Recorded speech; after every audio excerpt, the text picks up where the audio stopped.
안녕하세요. 서먼 멤버십 회원분들. 우리가 흔히 하는 실수보다 훨씬 더 치명적인 게 있다면 믿으시겠어요? 사소해 보이는 디테일 하나가 모든 걸 바꿀 수 있거든요.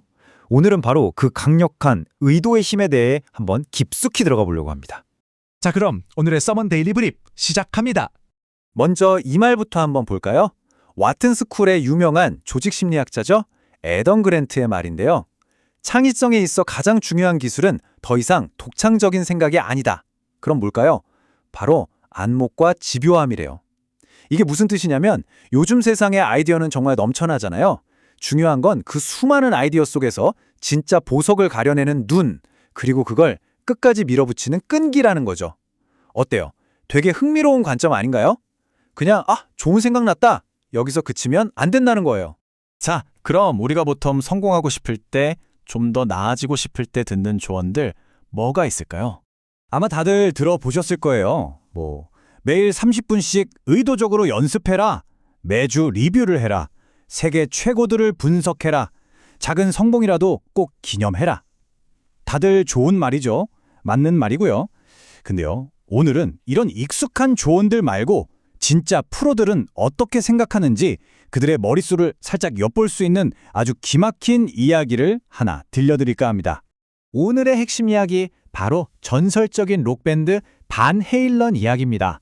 혹시 반 헤일런과 갈색 M&M 초콜릿에 얽힌 이야기 들어보셨나요? 이 밴드의 공연 계약서에 진짜 이상한 조항이 하나 있었어요.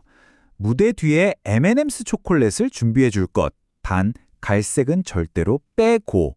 심지어 이걸 어기면요, 공연을 아예 취소해버리고 손해배상까지 청구하겠다는 아주 살벌한 조항이었죠. 이걸 딱 들으면 무슨 생각 드세요? 와, 락스타들 갑질 장난 아니네? 이런 생각 들지 않으세요? 저도 처음엔 당연히 그런 줄 알았어요. 그런데 만약에요, 이게 그냥 어이없는 갑질이 아니라 수많은 사람의 목숨을 구한 그야말로 천재적인 전략이었다면 이야기가 완전히 달라지겠죠? 체크리스트를 보면 이 밴드의 보컬이었던 데이비드 리 로스가 직접 그 이유를 설명해요. 당시 반 헤일런 공연은요, 그냥 공연이 아니었어요. 장비를 실은 대형 트레일러 트럭이 9대나 움직이는 그야말로 엄청난 스케일이었죠. 무대 장비가 상상 이상으로 복잡하고 무거워서 만약 기술적인 실수가 하나라도 나면 바로 대형 사고로 이어질 수 있는 정말 아슬아슬한 상황이었던 겁니다. 바로 여기가 핵심이에요. 계약서가 거의 전화번호부 두께였대요. 거기에는 무대 설치에 관한 온갖 복잡하고 중요한 안전조항들이 빼곡히 적혀 있었겠죠. 반 헤일런은 그 수많은 조항들 중간에 갈색 M&Ms는 빼주세요 라는 어떻게 보면 되게 사소한 조항을 슬쩍 끼워 넣은 거예요. 왜 그랬을까요? 이건 일종의 함정 또는 테스트였던 거죠. 당신들 이 두꺼운 계약서 대충 훑어본 거 아니죠? 정말 꼼꼼하게 다 읽었죠? 이걸 확인하는 아주 간단하고 확실한 방법이었던 겁니다. 다시 말해서 이 황당한 조항이 사실은 생명을 구하는 안전 체크리스트였던 거예요. 만약 대기실에 갔는데 갈색 M&Ms가 떡하니 있다? 그럼 이건 이 사람들 계약서 대충 봤구나. 다른 중요한 안전조항들도 놓쳤을 가능성이 크겠는데? 하는 아주 강력한 위험 신호였던 거죠. 그리고 이게 그냥 이론에 그친 게 아니에요. 실제로 있었던 일입니다. 콜로라도 공연에서 대기실에 갔더니 아니나 다를까 갈색 M&Ms가 있었던 거예요. 밴드는 바로 공연을 중단시키고 무대 전체를 다시 점검하라고 했죠. 그랬더니 정말로 무대가 붕괴될 위험이 발견된 거예요. 그 공연장이 무대 무게를 감당할 수 없었던 거죠.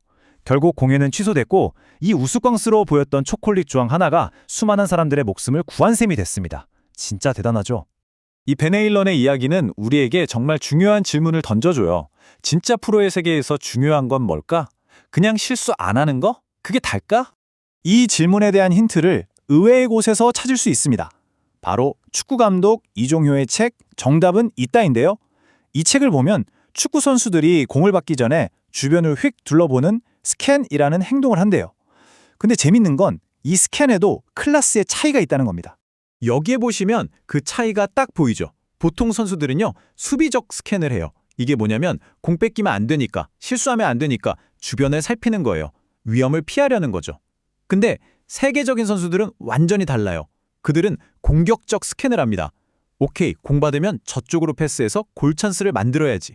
이렇게 다음 플레이를 상상하고 기회를 만들어내기 위해 주변을 보는 거예요. 포커스 자체가 아예 다른 차원인 거죠. 이정효 감독이 책에서 이런 말을 해요. 경기에서 최악의 상황은 공을 뺏기는 실수가 아니다. 진짜 최악은 실수할까봐 두려워서 아예 상상하는 것 자체를 그만둬버리는 것이다. 와, 진짜 머리를 한 대 맞은 것 같지 않으세요?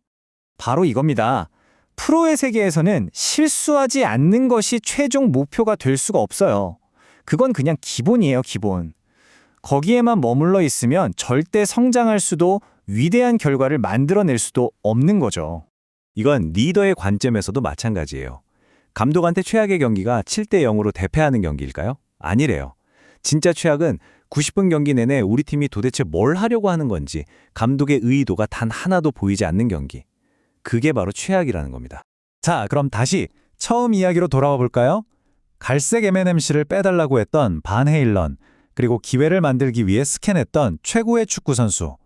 전혀 상관없어 보이는 이 두 이야기, 공통점이 뭘까요?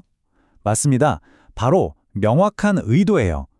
반 헤일런에게는 절대적인 안전을 확보하겠다는 의도가 있었고, 축구 선수에게는 반드시 승리할 기회를 만들겠다는 의도가 있었던 거죠.